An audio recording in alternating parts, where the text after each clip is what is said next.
Hi boys and girls, welcome back to Cultiveu. I'm your host, Stephanie Suskind.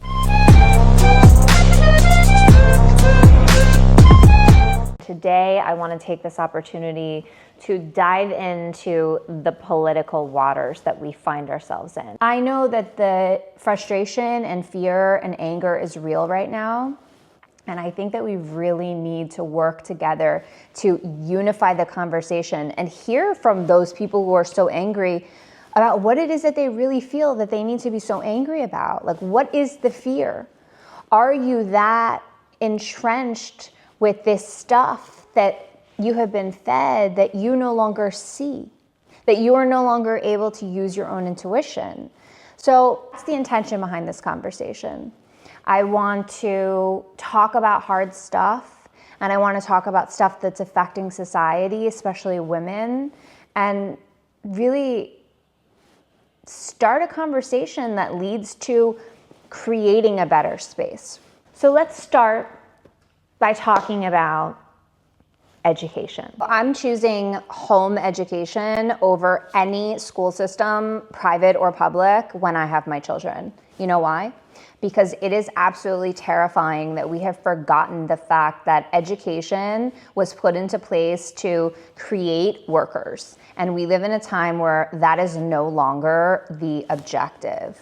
And so I have been feeling this way for a long time because I want my children to have a better education and experience than I had. And I didn't learn about money and how to manage it. I didn't learn about my body and how to regulate it. I didn't learn about the opportunities that were available to me in becoming an entrepreneur. I had to learn all of that the hard way and on my own. And so it's always been something that's really important to me to make sure that my kids have a better education than I did, and that they don't just learn about Native American history and slavery, which I think are very key points in history, but unfortunately there is so much more history in the world that we don't teach our children. And I think that if we understand history, we don't let it repeat itself. There are so many valuable things that we can learn from history, but also what we can learn from right now is I don't want my kids in school where they're being forced to learn about gender ideology. I respect anyone who wants to change their sex. I am all for having the ability to use technology and our medical advancements to change your sexual orientation if you feel that that's the right choice for you. But as a child of 6, 7, 8, 9, 12, 15, that is unacceptable. Like, I don't want my children anywhere near anything like that. It's terrifying. I really think that you're an adult until you're like in your 30s. You know, the fact that we like say that 18 is a legal age, I don't know, it's kind of shocking because you're very much a child in your 20s and you don't know what you want. So how could you actually know what you want in elementary school or middle school or high school, which is what they're saying the preferred age is before they make their gender transitions? I just don't know how we're allowing this to be something that's okay. So I will never have my kids in a school system if things continue this way. So I'm all about anyone who wants to have a same-sex marriage or wants to change their gender medically. I think that more power to you for knowing yourself and for knowing what you want and what you resonate with. But I also think that there are certain things that are happening right now that aren't okay. As a woman who was in sports most of my life, I was a swimmer from the age of like 10 until 17, and I competed in competitive traveling swimming. I can't imagine having had to compete with men that are now women. It's not fair. There are different advantages to the male body that women don't have, and that's real, guys. I don't think that there's any argument that needs to be had there. It's just reality. And so it's kind of like taking away something that's been carved out for women, and that we're not seeing that or believing that that's something that's a big deal is also kind of terrifying. So I'm not okay with that. And I'm also not okay with the fact that when I'm in a gym at a locker room, that there are men in there that have breasts and erect penises. Like, I am uncomfortable with that. I think that we can look at some of the things that have happened where men have decided to transition into women and they've kept their body parts and added on others, and they've been asked to be housed in female jails when they've been convicted of crimes, and then they rape the women that are there, and that we're not taking that seriously. You know, I think we're kind of living in a bit of a circus in that regard, and to get real about where we draw lines in certain areas. So I want to talk about something that's really serious, and it's a big deal for me. I have been so offended by the fact that women have lost their rights to make decisions about their body. And the fact that this is something that is now on the forefront of a new era is really, really scary to me, because it makes me think that women are losing their ability to make decisions that are crucial. And you know what? I've been desensitized to abortion because I just thought of it as it's not a human. And so I did some deep diving into, you know, what abortion really represent and how they work and why this is even an issue, why there are certain political figures who believe that it's important to cap out the time frame for having an abortion. And so when I did that, I came across several different panel discussions from ex-abortionists who had been in the career field for years and years and have conducted many, many abortions in their lifetimes. And what I found was that we are missing a major mark as women.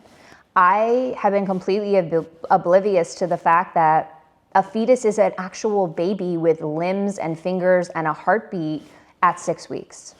You have a tadpole-looking fetus before the 6-week mark, and what we're doing in this, giving abortions a cap and time frame, is actually protecting killing innocent babies. And like, that's kind of mind-blowing. Like, the fact that, like, as a woman, I didn't really even understand that that's what we were doing, makes me feel really bad. Like, I wasn't able to educate myself enough to even know that it was considered murder at 12 weeks to have an abortion.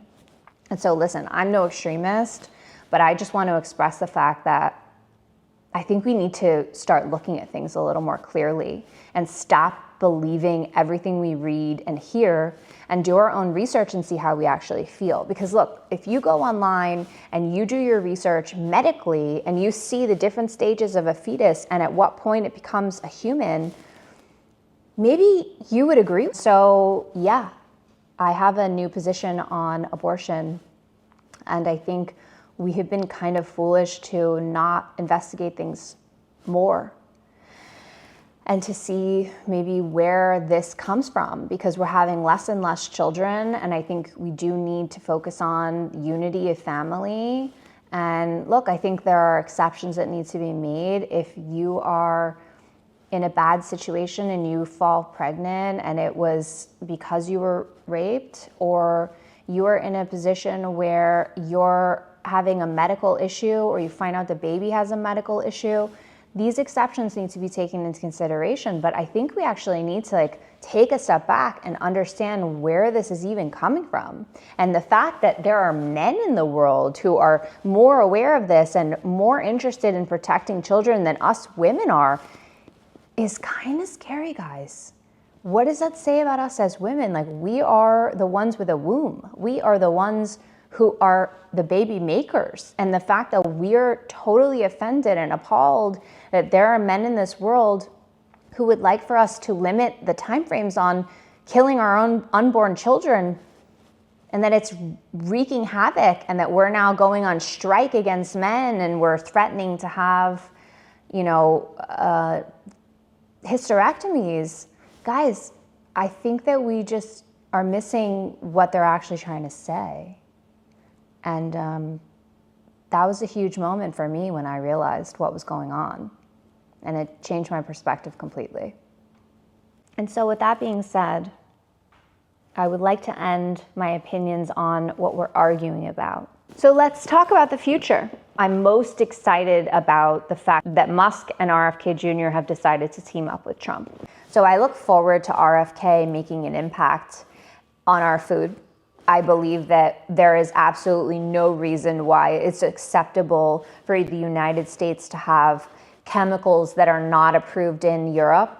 I think that we need to get back to basics and we need access to the holistic treatments. I can't wait for people to get access to psychedelic treatments because it will resolve so much pain and suffering, and it will help everyone to get back in touch with themselves and to open up their minds to the different perspectives and to the different possibilities that lie in front of us for creating careers and education systems and new opportunities for income and wealth. And I see it as the beginning of a world that we've only dreamed of.